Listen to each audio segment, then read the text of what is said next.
So this next part I want to talk about is like clinical applications. I mean, I'm calling them clinical applications for the understanding of each step of neural development, but really what it is just kind of like if we understood this process fully, if we understood what was going on here fully in step 1, step 2, etc., how would that change the way we treat people? What would be an example? What would change? What would make a difference? Okay, so starting with step 1, if we understood step 1, and remember step 1 was the determination of cell fate.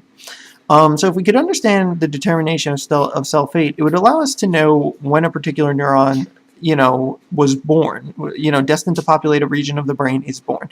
So it would allow us to know exactly when that neuron becomes a neuron, or becomes destined to be part of the nervous system. And then we could find ways of following that process, okay? And we could follow that process to the specific region of the brain that it's going to populate. And that's essentially what this would help with. So what would that help with, actually? How would that help us in learning more about the way the brain works, so to speak? It would provide considerable insight into the way in which different regions of the brain are constructed, okay? It would tell us kind of how that process works. How does that construction of this part of the brain work, or that part of the brain? So we would really have a much better understanding of that.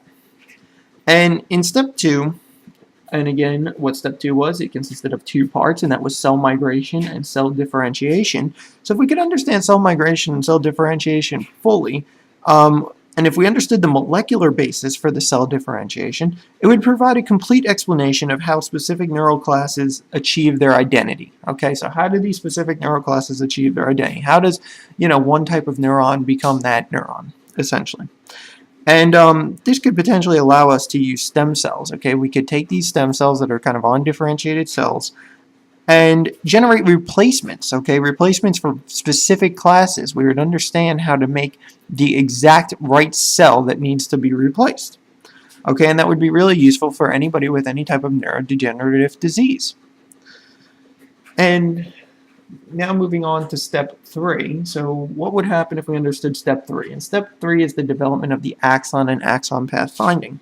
So if we could understand how and where each neuron was migrating to, okay, or how and where each of these neurons was going to eventually make a connection, we could better understand certain forms of mental retardation, because there's several forms of mental retardation and other neurological disorders that arise from errors in cell migration.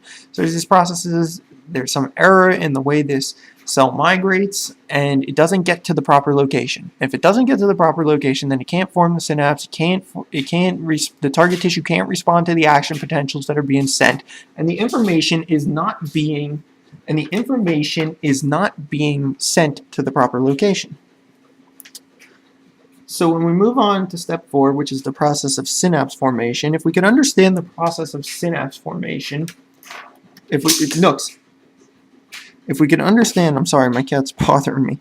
So if we could understand the process of synapse formation better, it might provide insights into how to strengthen the synapse and how to form new synapses, okay? So that is really what we'd be trying to do there. So one of the things in memory or in any other process that we're constantly dealing with, we want to know how to strengthen synapses, how to strengthen relative synapses. And that's what memory is really about. We're strengthening certain synapses so that we can remember information better. So basically, this would provide us a way to understand that better. And in step 5, which is the process of programmed cell death, there's a lot of benefits to programmed cell death. But a complete understanding of programmed cell death would really provide clues as to what happens when a person has a spinal cord injury, for example. It would allow us to kind of understand what's happening there. What happens when those neurons are severed, when those cells are damaged, okay? And why do they die? Why do they not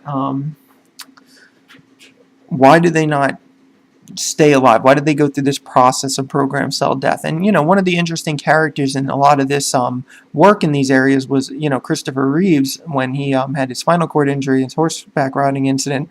By the end of the time, by his death, he was actually able to breathe on his own, and that was a major accomplishment, because you can imagine how difficult it would be to know that if the power went out, if the battery failed, if something went wrong with the respirator, that you literally could not breathe on your own, that you could not survive.